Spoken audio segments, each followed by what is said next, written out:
Bob Ross is looking down from heaven right now like, I'm just gonna draw a little trap house here. In behind we see a angry tornado just sneaking in, just because sometimes life throws us tornadoes, but we just have to sell that work out of a trap house, bitch.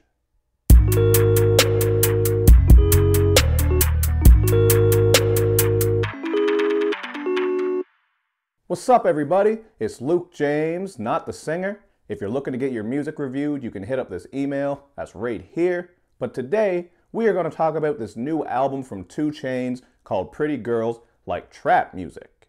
Now, 2 Chainz is a rapper from out of Atlanta who used to be a part of the group called Playaz along with Dalla, and they were signed to Ludacris's label Disturbing the Peace. Back in around 2010 or so, he actually left that label and stepped out into his own, and since he did that, he has enjoyed quite a bit of success. He's worked with damn near everybody, including that collaboration project with Lil Wayne called Collar Grove, and he has had his fair share of hits as well. Myself, I'm not really huge on his studio albums, although as I said, there are some quality tracks on there, and to this day, one of my favorite 2 Chainz projects would have to be Codeine Cowboy. He really just had a good blend of bangers on there and was also flexing on some sample-based shit. Now, moving forward, he did drop a couple of mixtapes with Hibachi for Lunch and Daniel's Son, Necklace Dawn, and honestly, I reviewed both of these and I felt like 2 Chainz was just going through the motions on them, but they did spawn 2 really damn great songs that made it onto this album. The first one, Good Drank, has this bassy piano production that is perfect to ride to, and you're also going to get this Quavo hook that's catchy, Gucci Mane spitting with more energy, and 2 Chainz holding his own as he usually does on pretty much any song. I mean, a lot of people aren't big fans of 2 Chainz. He can be pretty silly with his lyrics, which obviously I'm going to talk about in the funniest lyrics section, but I think he sounds damn good. He's very charismatic, he has some nice flows, cadences, and delivery styles, and he always keeps my attention one way or the other, although, as I said, those 2 mixtapes weren't that great to me. Now, the other song that really stuck out to me was Big Amount. I forget which tape it was on one of them. I'll scroll across the screen. And this one just had a feature from Drake where both of them were flowing nice. And man, this beat is so damn cool. I love those flutes on it because it reminds me of Secret of Mana. Makes me want to go out there and start orb hunting and thwacking some rabbites. Both of these beats are quite different from one another, and that's actually one thing I really appreciate about this whole album. It's very eclectic as far as the sound goes. I mean, hell, it even starts off with this piano and electric guitar on the song Saturday Night, which has 2 Chainz rapping a little bit about that Disturbing the Peace drama. And then we're going to get some softer, more pimptastic, wavy, lean back and ride to guitar on the song Rolls Royce Bitch. To me, this shit just sounded perfect for a Zero feature. Just imagine Zero singing all over this one, but in spite of that, it still had a good hook that's going to get caught in your head, because I've been walking around going, Rolls Royce, bitch, for quite a while now, and you probably will too once you hear this song.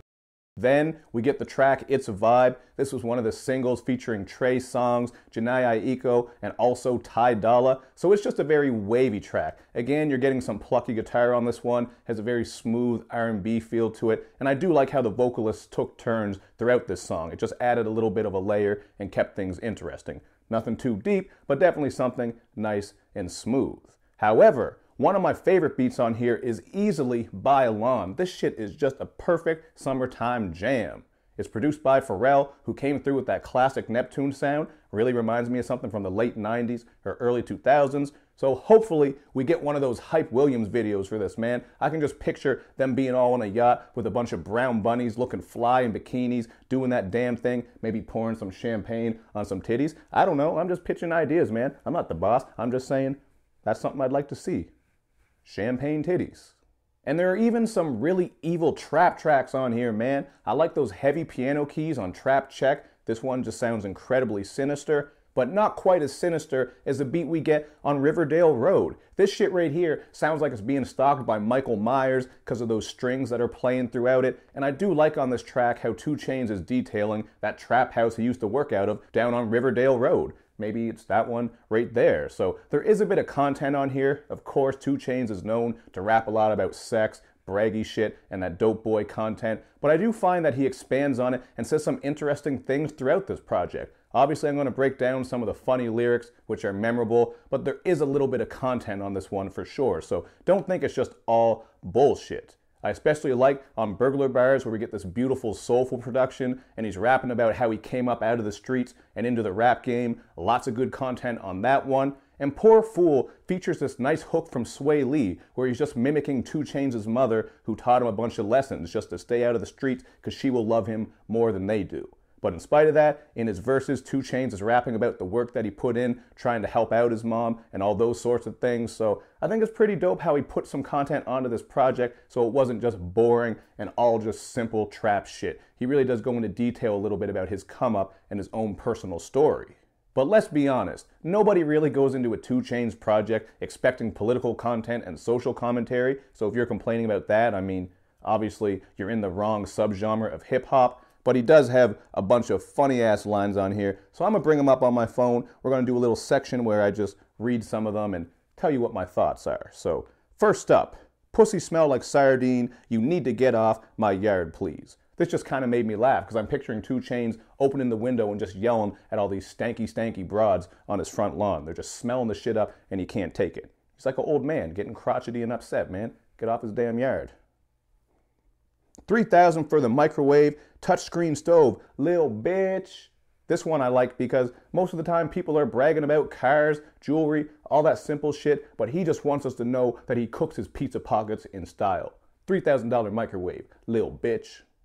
My side chick got pregnant by her main dude and I'm offended. I called, she ain't pick up. I text back, bitch, you stingy. Just imagine the audacity of 2 Chainz, man. She's trying to move on and fall in love, maybe start her life over with her main dude, but 2 Chainz is just mad and petty enough to text her. How dare you fall in love and move on when I had you on the side? Peak 2 Chainz.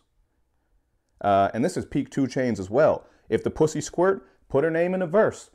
Simple. Sounds fair to me.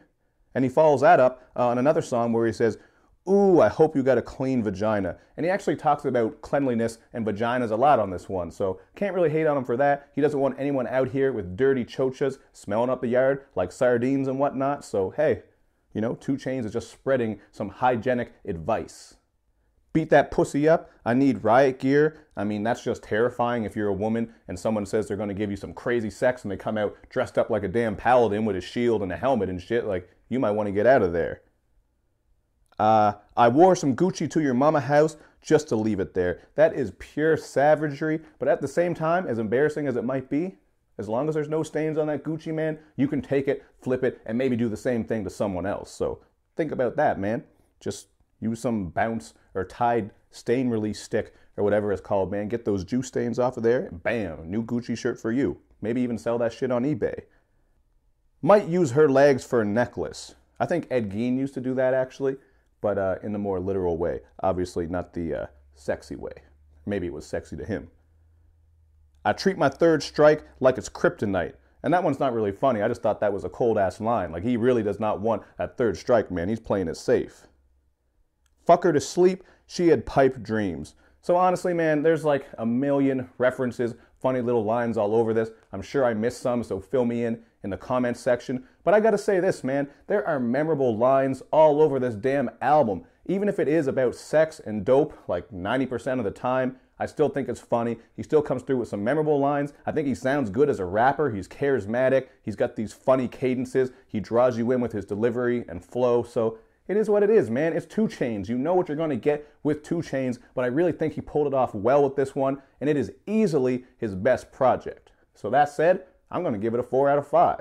Now, there were a couple of tracks on here that really didn't stick with me too much. Songs like Door Swangin' and 4 AM. Didn't think they were trash. They just didn't really grab my attention as much as some of the other ones. And before I wrap up, I do got to mention I really like that beat on Poor Fool. I forgot to talk about that. It just sounds like a little ice cream truck sample, so that was something else I liked about that song, as well as the content.